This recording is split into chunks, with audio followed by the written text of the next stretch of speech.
Hello, this is Rabbi Shlomo Zalman Bregman from the Jewish Executive Learning Network. I would like to record a quick pre-Tisha B'Av, short and sweet, quick message, quick video as I'm on the go. Just an idea that hopefully will resonate with you, something meaningful you can work on. You know, comes Tisha B'Av, the 9th day of the Hebrew month of Av. It's the saddest day in the Jewish calendar.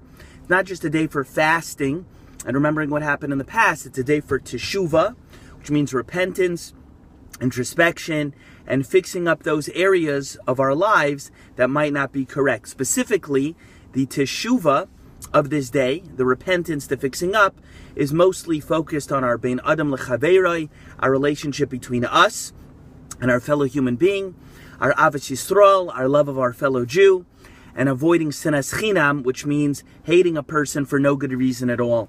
The message I'd like to share with you quickly concerns this idea of getting along with other people, and it's a simple idea, and that is, in short, you know, in life, you're allowed to disagree with someone and still like them or treat them with respect. I don't know where this happened. I don't know if it's been a problem for thousands of years or it's in my lifetime, but I see people almost every single day that disagree with someone else in terms of their religious belief, political belief, a moral belief, financial decision they made, a social action, and somehow it's in people's heads that just because you disagree with something that someone did, that you have to invalidate them, treat them like they're a zero, almost the equivalent of, forgive the expression, almost like human garbage, okay? You disagree with someone, so now they're a zero, and they're not worthy of respect, and they're not worthy of being treated well. I don't know why people act like this, but it's totally anathema. It's far into the Jewish view, and it's something that we really have to work on. I myself, every single day, I hear things that I don't agree with. People do things that I don't like. People make choices that I don't necessarily think I would want to make that choice for me. But you could still like them and treat them with respect and dignity and honor and treat them well. I mean, the same God, the same Hashem that created you, created them.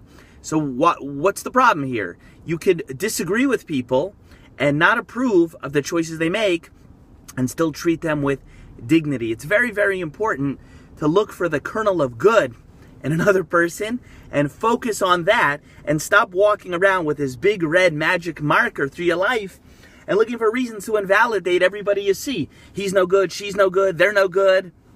I don't know where people are like that. That's not the Torah view. I'll give you one quick source on this. If you look in the Torah, in the book of Vayikra, there you find the laws of what is a kosher animal and what's not a kosher animal. And it's known, there's a list of four animals in the kosher section there. And the Torah lists lists four animals that have only one kosher sign and symbol. In other words, for a land animal to be kosher, it has to have split hooves that are completely split, and it has to chew its cud. Completely split hooves and chew its cud. So the Torah says that most animals you'll find on the earth either have both of those or missing both of those. But there's four, the Torah list, that has only one of those two. And one of the famous examples over there is the Torah says, like the pig. Hey, you got to watch out. The chazir, it's not kosher. Watch out. The pig is one of these, for example. Why? Be careful. It only has one of the two. So what is it? Does it have split hooves? It chew its cud. So the Torah says it does have split hooves, but it doesn't chew its cud. And for the others, for example, the arneves, which is, many commentaries say it's like a rabbit. It's the opposite. Yeah, so you have to know.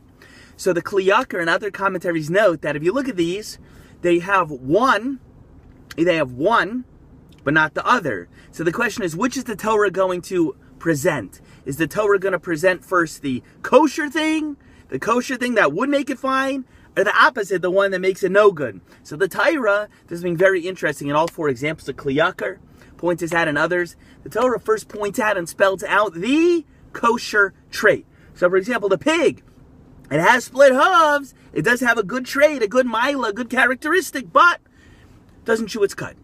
Okay, you follow? So what's the point over here? And it's like that for all four of these animals that only have one. The Torah first presents the good thing, the kosher thing, before warning you it's still not for you. The commentaries say it's a very simple idea, and that is, what I'm trying to say over here is my quick Tisha B'Av message to you. don't walk around thinking that everyone is no good and always seeing what we call the kesem, the spot, the stain, what's no good, the reason to invalidate. Even when the Torah has to come and say, for example, why a pig is not kosher, it doesn't just say, it's garbage, in terms of being it's not fit or proper for a Jew to eat it. The Torah doesn't come at you like that. The Torah first says, even the pig, which we know is the quintessential non-kosher animal, the pig, it does have a mila, it does have a plus, it does have something kosher about it. What is it? It has split hooves, okay? But it doesn't chew its cud, and it's not going to be for a Yid, for a Jew to eat. Anyway, that's my Tisha B'Av message for you. Look for the good in people. Stop looking for reasons to invalidate everyone. You'll have a happier life.